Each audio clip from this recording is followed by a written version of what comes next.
From our perspective, looks at the lives and behaviors of millennials, Generation Z, and the changes that are happening in our 21st century and the innovators that are making it happen. We will explore trends, technology, music, fashion, social media, business, science, the arts, faith, and lifestyle. So come join us on Comcast, Verizon, and online.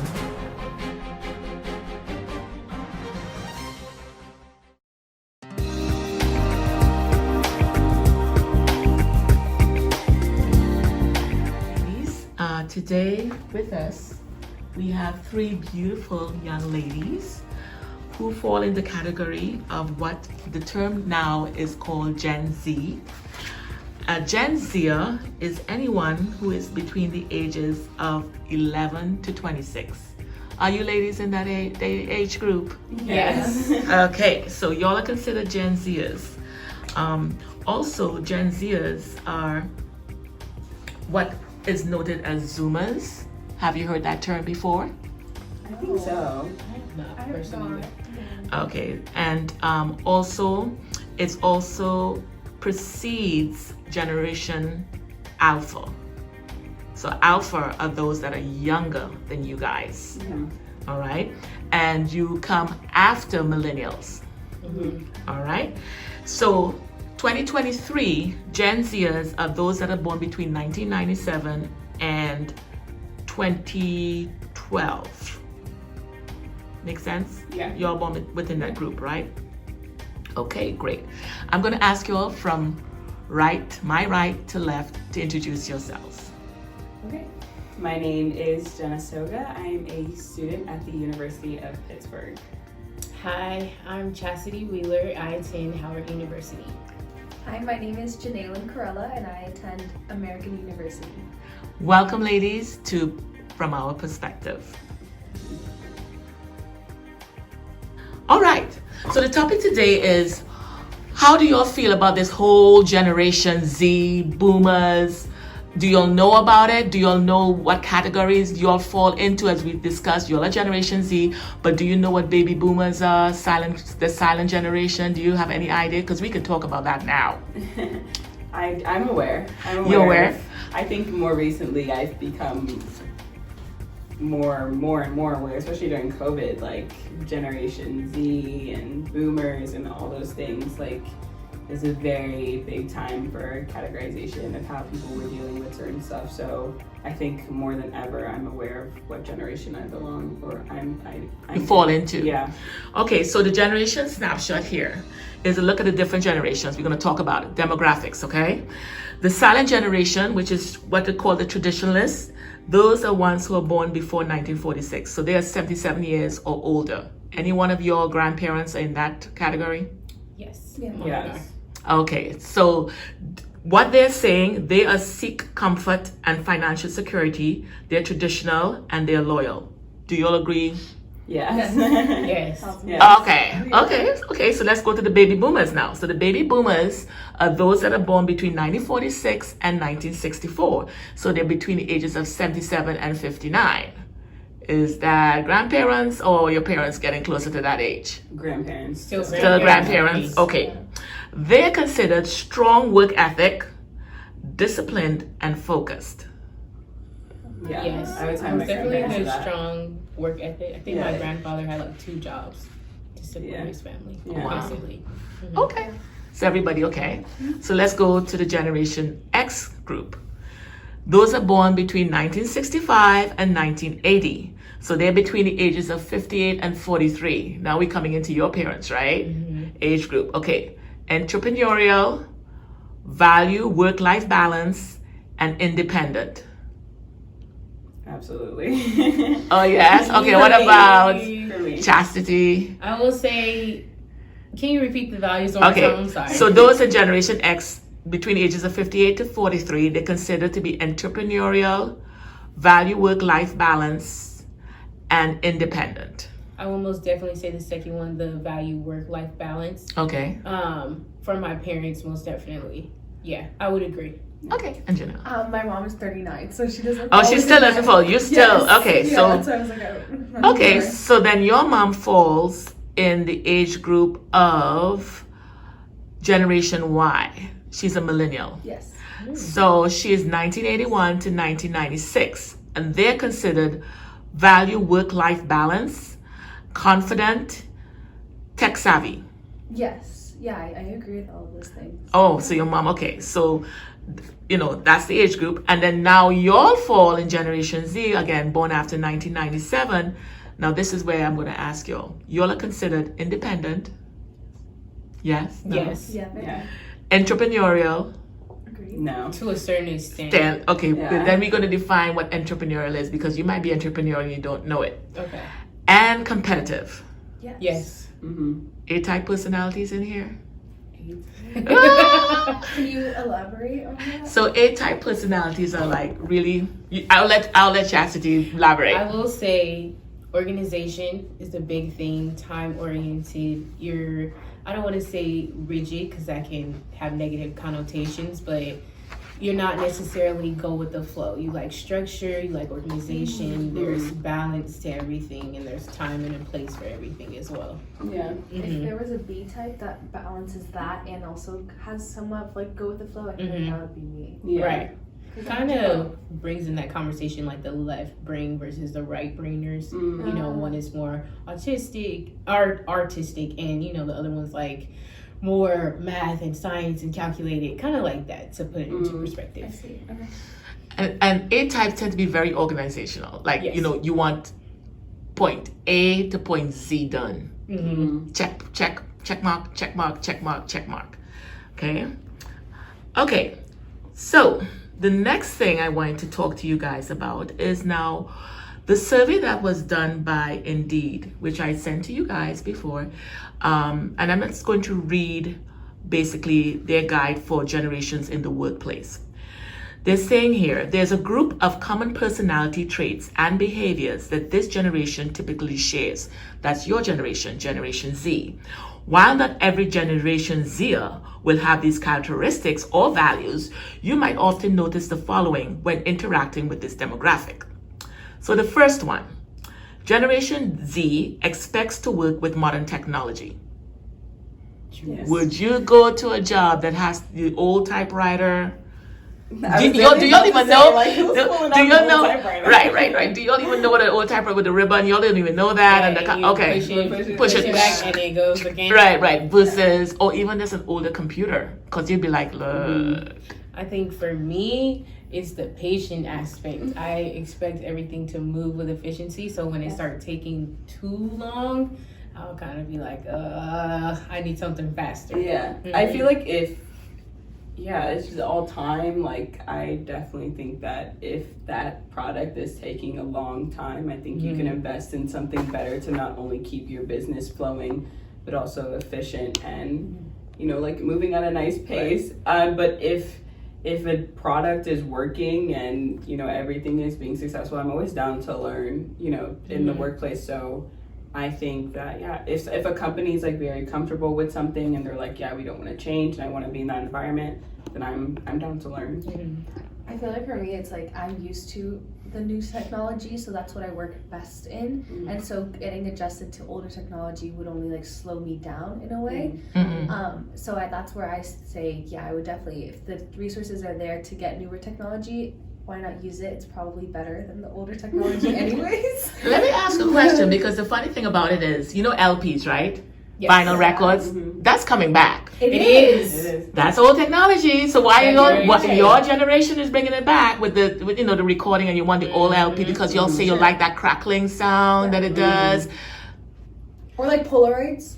Polaroids are coming back. I think there's just some things you would want to invest in. I think I'm a film photographer on the side my side time, my hobbies. So I use like cameras from like the 40s and the 50s. So I use like big chunky cameras that only take 20 photos. But I did that because I wanted to slow down. Like, I wanted to take pictures that take more time and I can pay more attention to, and I kind of have to step outside of my my environment of going fast paced and like slowing down. So like in those hobby aspects, like that's fine. But like I think in the workplace, when you have unlimited time to get things done, unless my employer is going to be like, okay, with this typewriter, I'm going to give you 3 weeks, but they're not. They're going to be like a week, a day, and if I can't get that done in a day, then I would hope you would help me by upgrading, you know? Right. So interesting. So the reason why they were saying in reference to you guys and to Generation Z expect modern technology, they said because y'all grew up with that and the fast changing, y'all are known as the selfie generation as well as the iGen. iPhone, iMac, you know. So because you expect it, then because you grew up with it, you expect it. You know, there's a caveat where this young toddler was with her dad in the living room watching a television, and she is hitting the television to change tapping it and saying, "Daddy, television is broken." Why? Because the iPad, she knows to touch the screen to make the things change, and it wasn't changing because she was tapping the TV screen. So that tells you that her world is already in that iPhone, iPad, smart, device. So that's something too that your generation definitely, as to why they're saying that y'all expect that in the modern technology in the workplace. Okay, next question. The Gen Z prefer in-person interactions. Do you all agree or not agree? I actually somewhat disagree. Okay. Just because I feel like we're so, not personally, but I'm just thinking as a whole, I feel like there's definitely a balance with it. Like I feel like we're so into social media and just being online, and we have so many online interactions that sometimes I've noticed that people are better interacting online than they are in person. And sometimes they just don't know how to do it in person because they're always doing it online. Saying that, I do still think, obviously, I personally would prefer to like meet you in person and like do things one-on-one rather than like texting you, because it just gets annoying. You don't really like, you can't really tell how things are going through text. And like reverse to you speaking it, it's like very different.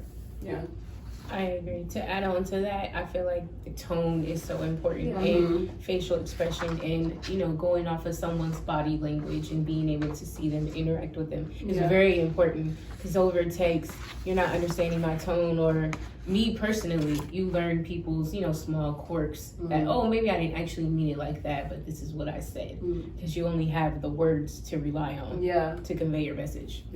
I'm definitely a person who like voice memos because I'm like I want to get my point across, and you're not going to see that when I text you, so I'm going to send you a long 3-minute voice memo. But when it comes to like workplace environment, I think I'd have to disagree. I'm able to be both, and honestly I might even prefer if like my job was hybrid, being able to come in the office and do something, but also have the option to do something in a different environment and be like, I can work here, but I know on Tuesdays and Wednesdays that we work online, so I'm gonna chill in a cafe or in Georgetown or wherever, and I'm down for that for sure. Well, this is what the survey said.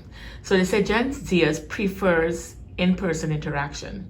They said 75% of Gen Z respondents said they prefer to receive feedback from a manager in person and in real time. So basically what y'all are saying is pretty true, because y'all value collaboration. So y'all want others to bring their unique perspective to a conversation, and then have team meetings where colleagues can share their weekly wins. So on point. So next one. Gen Zers are entrepreneurial. No, I know, who was it that saying, I don't think that I am. For me. What about you, Janina? I feel like yes. I feel like Jalen. I take a lot of initiative. I just try. I like to be independent. I like to just have new ideas and be creative and run off of that. That's why I said yes. And I just think that I also feel like I've learned like the importance and also the freedom that you get when you have like your own business and things like that. So I feel like while I do want a different job that's not only having my business, but I definitely would love to have a business on the side, and I think it's really nice to have passive income. Right. Yeah. Now, what about you, Jaya? I said no because like my mom is a big entrepreneur, like huge. I don't ever think I could be on her level. Like if I get any hobby, my mom's like, oh, I have a business plan that you can do. Or like, Jenna, you can do this because like you can do this and this and this, and this is a way to make like passive income. And I'm like, Mom, I'm not even thinking that far ahead. Like I'm right here and I'm chill. But no, like to compare, like if that kind of entrepreneurship we're talking about, then I'm definitely not there. Mm-hmm. But I think what you're saying, like creating new ideas and being able to collaborate and bring something new to the table, then especially in the workplace, I'm always down to do that. And I love that opportunity to build something and make something better. And I think that would be the ideal workplace, to be allowed to express my opinions and express my thoughts and hopefully make the organization better in any ways that I can. Yeah. Interesting. And Chassie, did you change your mind, or you think you're adding? I still feel like it's a no for me, just because it's something that I would have to go through a process of like opening up, because I'm more so just my parents are from the generation, you know, go to school to have a good job in the end, consistent income, and necessarily this new idea with passive and being creative, like my aunt, which married into our family, I feel like she was the first entrepreneur that I had close interaction with, and how that's just so different than just getting up 9 to 5, make sure, you know, dinner's on the table. So that's why I would say no, because it's something new for me, a new concept, and that I wasn't necessarily raised in. Interesting. And what they're saying too, and reason why a lot of Gen Zers are entrepreneurial is because of social media. A lot of them making money from YouTube, because that's how they're seeing it. If you all have a YouTube channel.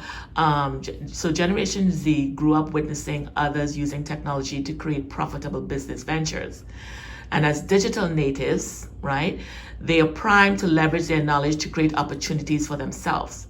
They may have also developed business savvy by watching others develop market and finance ideas through tools like crowdfunding, site Kickstarter, and in fact, 58% of Gen Zers said they would like to own a business one day, and 14% of those that Indeed surveyed already have something within your age group. So business literacy for you guys focus on competitiveness, compensation, and benefits. So I look at it also too as independent contractor, which is like gig work. When you get your skills, you know you're going to be going somewhere and saying, you know what, that 1099, I'm good with it. You know what a 1099 is, right? Versus a W-2. So W-2 is when you're fully employed at a company. But when you have your skills, you'll be like, okay, I'm going to do my side hustle. You could pay me 1099. I'll come and do, you know, here, or I'll do physical therapy for you at your home. I have my mobile, but I still have my full-time job. You see what I'm saying? So that's once you get your skills, because in the next 10 years, each of your professions will be totally different to what you know it now. And I'm kind of going to segue to AI, because where do you see AI playing a part in entrepreneurial part of your field, or even just your space alone, even if not in entrepreneurial? Where do you see the AI, artificial intelligence? Yeah. Do you have any idea? But say what your space is so that people would know. Yeah, so I'm going into computer science, so I definitely will be the person building AI. Right. I'll be making your life harder.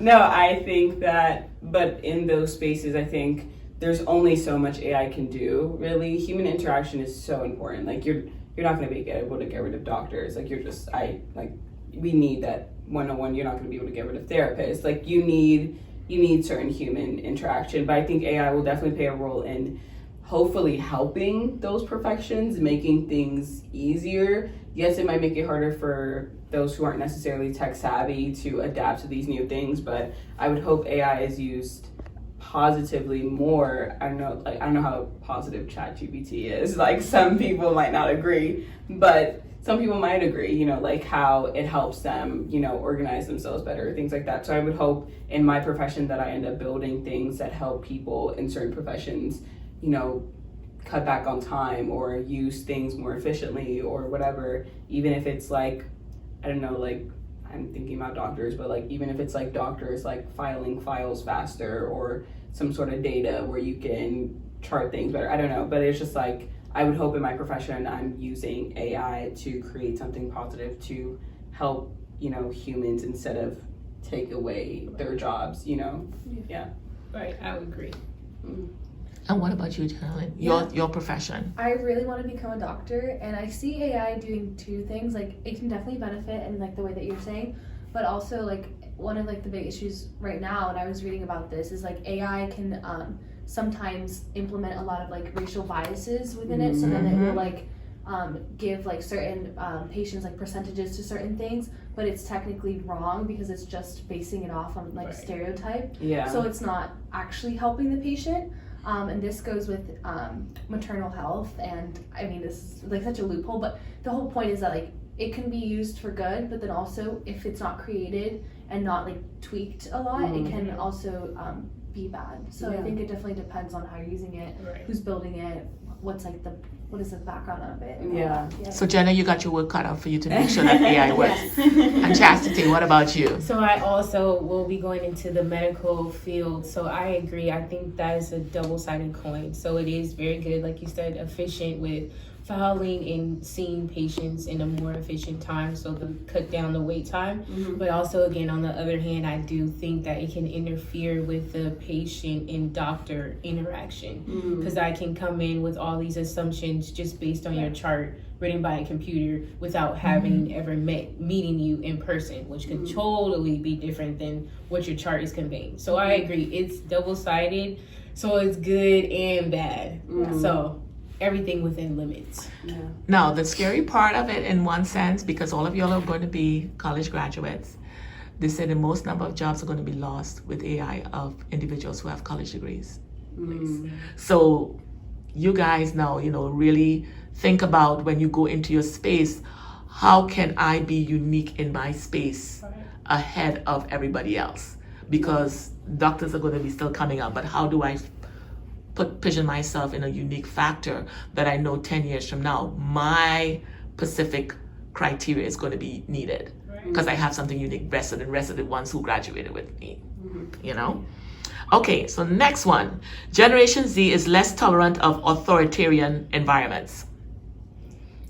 So they're saying Gen Zs have also grown up with the ability to share their thoughts publicly and receive real-time feedback through social media.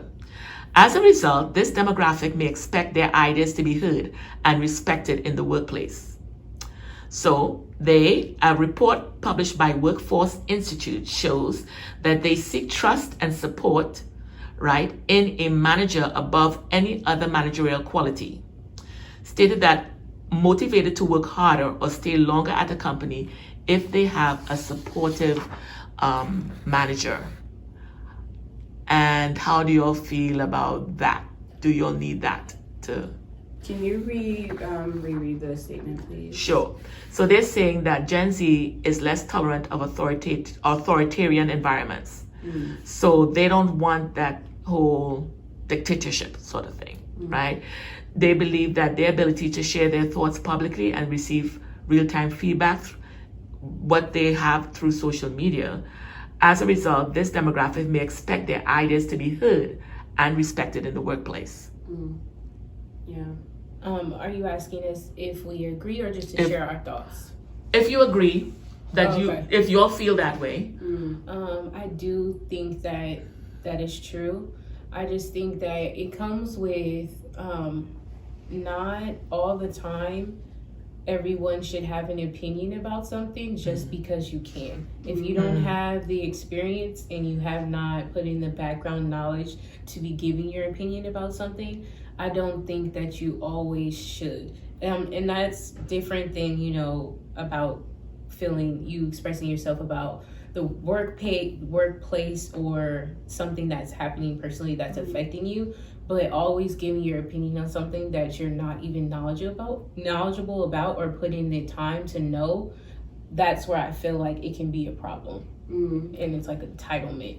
Yeah, I think that it's not necessarily that we don't respect or we don't like authoritarian authority. I think really to be authoritarian or to be a leader in any workplace, I would hope that you're respectful. I think you can have the authority over a room, but if you're rude, that's different. Like then I won't want to be in that environment. But I definitely, if like you said, like if I'm not in a position to necessarily put in my input or say my opinion and hope that it gets passed, then I shouldn't speak, like I'm not going to put my nose where my nose doesn't belong. Yeah. So I think as long as you respect those things and, you have a leader who also respects his or her employees, then I feel like those environments are fine to me. But I think I draw the line where it's like, like in the movies where they're just like rude and they're pushing you around, like then I'm like, not only do I not feel welcomed and appreciated, but I also feel like I'm a problem to you, so why am I here? So if I have no problem someone like telling me like, oh yeah, I need to go get this done, that's my job, for whatever environment I'm in. But as long as they're respectful, I think I don't mind. Yeah. I think we're just really vocal in general, like as a generation. So if we feel like something is wrong, we're going to say it. And so I think that's where like that thought of like, oh, we don't like authority. I think we don't like authority when they're using their power to abuse it. Like they're yeah. So I think that's where the line gets drawn. But I definitely agree with like what you were saying about like you can take it, like tell me what to do, because obviously sometimes you will have people who are above you in a company or just in life in general. But like there's a way to deliver a message kind of thing. And so I think when it's like delivered appropriately, then we would definitely call them out kind of thing, which I think is a great quality to have. Yeah. Also, like, what's the difference, or where do you draw the line at paying your dues, starting at the bottom of a company to where it's just overly, like what you were saying, in the past no one would stick up for themselves or say something, but now in this generation it's like that is workplace like abuse or something in that regard. Like there's a difference between paying your dues and you just not respecting me as a human at this point. I feel like it's no problem you telling me I have something to do, like that's my job, like sure, I'll get that done. But if someone's just straight up disrespectful, like there's no reason for that. Like there's just no need. Like why are you yelling at me? Like I know I'm supposed to get this done. Like I get it, but yeah, I think there's just as long as someone knows how to respect their environment, respect the people around them, then there's never going to be an issue. But I think, like you said, our generation is not afraid to be like, hey, I'm not comfortable with you doing that. Or I don't like that you said that to me, or the way you spoke to me. Can you I don't appreciate that. Can we do this differently? Or I think our generation is always willing to learn. And I think that's what a lot of people who are not, that's kind of the stereotype that people have against our generation. But I think as long as, we're respected and we're treated kindly, anyone, it doesn't even matter if they're Gen Z, as long as you're respected and treated kindly, then you're willing to learn and you're willing to adapt, So Just to add one more thing, I think we also really draw boundaries as Gen Z. And I think as some of the older generation looks at that and thinks that's just respectful. Just like physical boundaries, but also just like boundaries of like what I'm gonna take after work and then what I'm not gonna like do during work kind of thing. Of like, okay, I don't think this is like, like I'm out of work, I'm not gonna do something for you for overtime. Like we're like, I mean, obviously sometimes you will, but I think we just are more boundary oriented. And so sometimes that can come off as like, oh, they're lazy because they're not gonna push another 10 hours or like, you know what I'm saying? They're not going to stay up all night and do this project for me. Right. Like, and not be paid for it. Yeah, right. Like we value more like work-life balance, I think too, and we put our boundaries. This is where I really agree with that. Yeah.